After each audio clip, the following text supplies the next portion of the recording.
बिस्मिल्लाहिर्रहमानिर्रहीम अस्सलाम वालेकुम नाज़रीन, आप यूट्यूब और फेसबुक चैनल देख रहे हैं।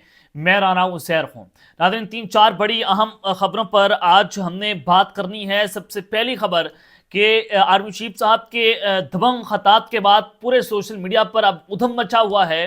हर जानिब उनकी तकरीर को लेकर जो है वो बात हो रही है, जो आज उन्होंने औरतों के हवाले से की, जो अफगानिस्तान को जवाब दिया, जो अफगान तालिबान को जवाब दिया, जो फित्ना खारिज को जवाब दिया, वो जवाब इंतहाई जबरदस्त है। लेकिन पीटीआई के सोशल मीडिया सेल ने आज क्या कोहराम मचा दिया है और ये क्यों बंद होना चाहिए, और पीटीआई के सोशल मीडिया सेल ने जो आज कर दिया है वो बहुत अहम है। उस हवाले से कुछ इंपॉर्टेंट डिटेल्स मैंने आपके सामने आज के इस व्लॉग के अंदर रखनी है।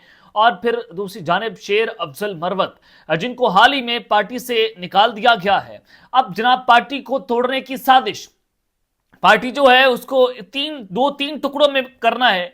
कौन कौन से किरदार इसके अंदर मुलव्वस हैं, वो क्या करने जा रहे हैं पार्टी के अंदर, और विकटें गिरना जनाब अब शुरू हो गई हैं। अली अमीन घंटापुर जनाब इस वक्त खतरे के अंदर पड़ गए हैं। ये क्या खबर है, इस वक्त पाकिस्तान तहरीक इंसाफ के अंदर क्या चल रहा है। आज पीटीआई की सियासी कमेटी का अहम इजलास हुआ, उस इजलास में क्या गर्मा गर्मी हुई, और ये तमाम तफसीलात मैंने आपके सामने बमा हकाइक और बमा सबूत रखनी है। लेकिन आगे बढ़ने से पहले आप सबसे दरख्वास्त के चैनल को जरूर सब्सक्राइब कर लें, बेल आइकन को दबा दें। आने वाली तमाम तरह अपडेट्स आपकी खिदमत में बर वक्त पेश होती रहें। अब पाकिस्तान तहरीक इंसाफ में इमरान खान ये चाह रहे हैं कि वो अग्रेसिव किस्म की लीडरशिप जो है वो आगे लेकर आए और जो लोटे हैं उनको फारिग किया जाए, जिन्होंने 26वीं तरमीम को जो गायब रहे। तकरीबन 10 लोगों की तादाद है, जिसमें एमएनएस हैं, उसमें सेनेटर्स हैं, जरका तैमूर हो, जनाब खिची हो, मिकदाद अली खान हो, सुरगुदा से उनका ताल्लुक है।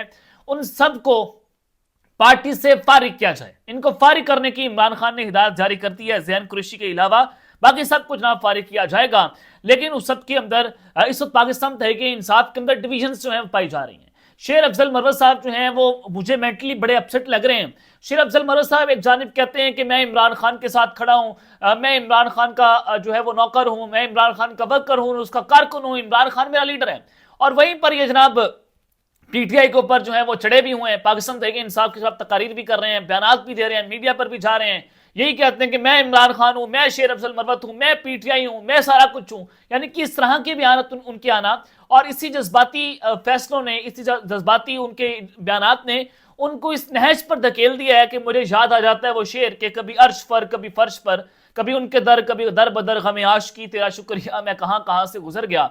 तो शेर अब्दुल मरवत साहब कभी फर्श पर हुआ, अर्श पर हुआ करते थे। तो आज अंदाजा लगा लें कि वो जो है वो अचानक से वो जनाब फर्श पर आकर गिर गए। तो उनकी इसी तरह की बयानात की वजह से सारा कुछ जो है वो हुआ है। आज जनाब पाकिस्तान तहरीक इंसाफ की सियासी कमेटी का इजलास था। ये इजलास बड़ा इंपॉर्टेंट था कि एक जानिब तो पाकिस्तान तहरीक इंसाफ ने फैसला करना था कि उन लोटरों को फारिग किया जाए जो 26वीं तरमीम में सामने नहीं आए और वो जनाब गायब रहे। अब हुआ क्या है, शेर अफजल मरवत, शानदाना गुलजार और गंडापुर का नया गेम प्लान और अहम विकेट जो गिरने जा रही है और इजलास में जो गर्मा गर्मी हुई है, वो सारी डिटेल्स में वन बाय वन आपके सामने जनाब रख देता हूं। जनाब आज सबसे अहम बात तो ये कि पीटीआई की जो सियासी कमेटी का इजलास हुआ और उस इजलास के अंदर पाकिस्तान तहरीक इंसाफ के चेयरमैन बैरिस्टर गौहर ने हिदायत की है कि बास पीटीआई के रहनुमा इल्जाम तराशियां बंद करें। यानी कि जो लोग एक दूसरे पर इल्जाम लगा रहे हैं वो इल्जाम तराशियां बंद कर दें। अगर किसी के पास सबूत हैं तो मेरे पास लेकर आएं।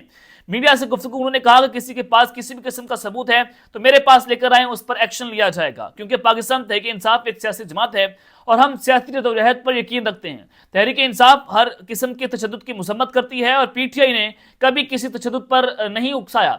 हम तमाम मसाइल का हल खुशरूबी से ढूंढना चाहते हैं।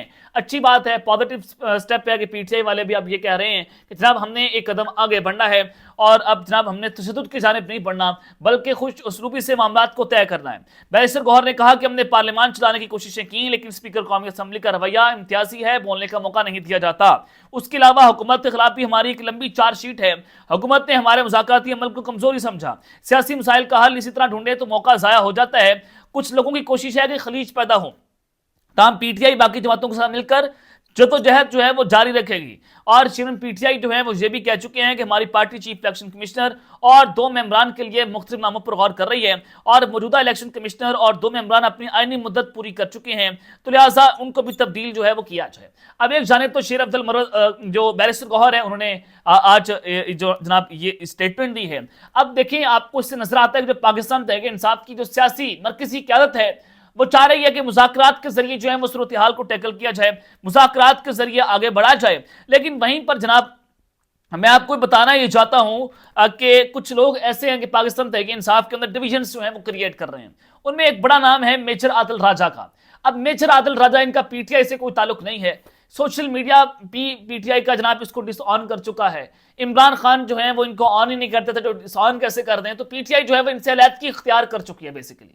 अब मेजर आदिल राजा जैसा भगोड़ा, मुजरिम, इश्तिहारी, मफरूर, इसको जो कह लें वो गलत, वो जनाब कम है। अब ऐसे अनासिर जो हैं वो यहां पर खलीज पैदा करने की कोशिश कर रहे हैं। सबसे पहले आप इन अनासिर को पहचाने जो मुल्क को तोड़ने की जो है वो साजिश कर रहे हैं। आदिल राजा कहते हैं, जनाब आप अंदाजा करें कि पीटीआई के अंदर इस लेवल पर जाकर जनाब वो साजिश हो रही है कि नेक्स्ट जो अगला टास्क है हमारे जो मुक्तदरा का, वो ये है कि पीटीआई को जो है वो डिवाइड किया जाए एक एथनिक लाइंस के ऊपर, लसानियत के ऊपर, के कौमियत परस्त के ऊपर, कि इमरान खान जो हैं वो पश्तून के सेंटिमेंट्स को तबाह बर्बाद कर रहे हैं। और उसमें उन्होंने कहा कि शेर अफजल मरवत हैं, उस शानदाना गुलजार हैं, उनका ग्रुप जो है वो सारा कुछ प्लॉट कर रहा है और वो ये बताएंगे कि हम जो है पश्तून हैं, तो हमारे जज्बात जो है इमरान खान ने मजरू कर दिए हैं और मेरे पीछे पश्तूनों की एक पूरी जो लॉट है वो खड़ी हुई है। पश्तून कौम हमारे पीछे खड़ी हुई है, इमरान खान के पीछे नहीं खड़ी, तो लिहाजा इस तरह से जनाब पीटीआई को डिवाइड करेंगे बकौल जनाब आदिल राजा की। Ali Amin will support this to save his CM position M वीकन खान। वो कह रहे हैं कि अली अमीन गंडापुर अपनी कुर्सी बचाने के लिए इस पूरे जो मामला तय हो रहा है, जो ये साजिश हो रही है, इसको वो सपोर्ट करेंगे ताकि अपनी कुर्सी बचा सकें और इमरान खान को कमजोर करेंगे। तो जनाब वो ये बात करने की कोशिश कर रहे हैं आदिल राजा जो है वो। लेकिन आपको पता है कि आदिल राजा जो है वो किस तरह से पाकिस्तान तहरीक इंसाफ के कंधे पर बंदूक रखकर वो मुल्क को तोड़ने की जो है वो असल में साजिश कर रहे होते हैं। एक चीज तो जनाब ये है, इसके ऊपर कान धरने की जरूरत नहीं है।